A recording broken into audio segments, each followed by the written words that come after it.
يوميات معرض السيارات بالدار البيضاء. إذاعة MFM معكم في معرض أوتو إكسبو في الدار البيضاء. جديد عالم السيارات والدراجات النارية، حوارات مع مهنيي القطاع، ميكرو تروتوار وأخبار الأروقة. من 9 حتى 18 ماي 2014 يوميا كنقدموا لكم الجديد في الدورة التاسعة للمعرض الدولي أوتو إكسبو.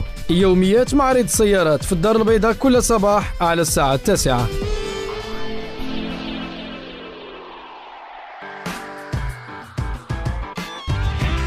مستمعينا الكرام، اهلا بكم. المعرض ديال اوتو اكسبو في الدوره التاسعه ديالو كيفتح الابواب ديالو اليوم امام الزوار.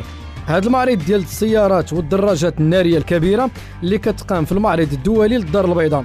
ما كاين غير الجديد في هذه الدوره كيتسنانا، والبارح تخصص يوم خاص لاطلاع الصحفيين على الجديد في التنظيم والرواقات والتعرف على العارضين. التفاصيل ديالو مع دافيد. Tout à fait, Mélaïnine. Beaucoup d'importateurs ont levé un coin du voile sur ce qui vous attend, chers auditeurs, dès aujourd'hui au salon. Vous verrez, il y a beaucoup de nouveautés. Certains importateurs en ont profité pour faire le bilan de leur activité commerciale au cours des 4 premiers mois de l'année. On écoute à ce sujet Gérald de Porcario, directeur marketing de Renault Commerce Maroc. Alors à fin avril 2014, le groupe Renault progresse encore sur le marché marocain avec une part de marché cumulée de 39%, en hausse de plus 0,6 points par rapport à l'année dernière.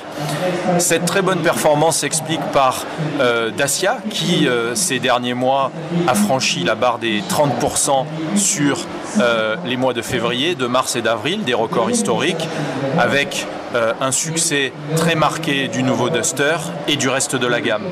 La marque Renault n'est pas en reste, avec une performance qui est très bonne, notamment sur Nouveau Kangoo qui a été lancé en novembre dernier, dont les volumes ont plus que doublé et qui a été très bien accueilli par le public marocain.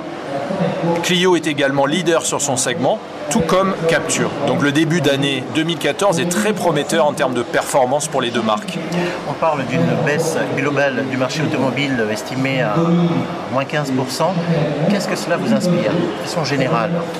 Alors moins 15% sur le mois d'avril, moins 12% à fin avril sur les 4 premiers mois. C'est un marché qui est en voie de stabilisation après 2 années très fortes qui étaient les années 2012 et 2013. De notre point de vue, le marché devrait repartir à la hausse dans les mois qui viennent ou dans les années qui viennent. Le taux d'équipement au Maroc restant relativement faible et l'aspiration à l'achat automobile très forte. Après une année commerciale 2013 un peu difficile, Toyota du Maroc repart avec de nouvelles ambitions commerciales en 2014. Beaucoup de nouveautés automobiles font également leur apparition sur le stand de la marque japonaise. C'est ce que nous explique Adil Benani, PDG de Toyota du Maroc. Toyota se reporte bien. Et bientôt très bien, parce que nous avons engagé un virage depuis le milieu de l'année dernière avec de nouveaux modèles, une nouvelle gamme, des prix mieux positionnés, enfin le tout pour aller chercher du volume supplémentaire qui nous manquait sur les 2 dernières années pour les raisons que vous connaissez, notamment celle d'une monnaie extrêmement chère. Donc le yen se dessert, nous avons des produits plus intéressants et avec des prix plus intéressants, et ce n'est pas pour nous déplaire. Toyota fait 32% de croissance cette année dans un marché qui fait moins 9. Nous espérons que ce salon va venir conforter davantage ces tendances. Et puis sont présents à l'Auto Expo beaucoup d'opérateurs qui gravitent autour de l'automobile, notamment les sociétés de financement, les compagnies d'assurance et les accessoiristes. C'est le cas de Bernard Houlier, spécialiste en matière de GPS. Il nous donne plus de précisions sur le volet couverture des principales zones urbaines du Maroc qui, selon lui, a beaucoup évolué et fait du GPS un outil de plus en plus précis. Toutes les grandes villes du territoire sont couvertes. Toutes les villes du territoire, ça va de Darla, Laayoune jusqu'à Oujda, c'est couvert. Les grands axes forcément, les routes secondaires également. C'est-à-dire qu'une fois que la cartographie est faite, les routes ne changent plus. On va en avoir des nouvelles peut-être, ça ne change plus. Ce qui va changer, c'est les points d'intérêt. Puisque dans une carte, l'intérêt d'une carte, c'est aussi d'avoir des points d'intérêt, savoir je cherche une banque où elle va se trouver. Aujourd'hui, c'est une banque, demain, c'est une station-service. Ce sont ces modifications-là qui vont apparaître.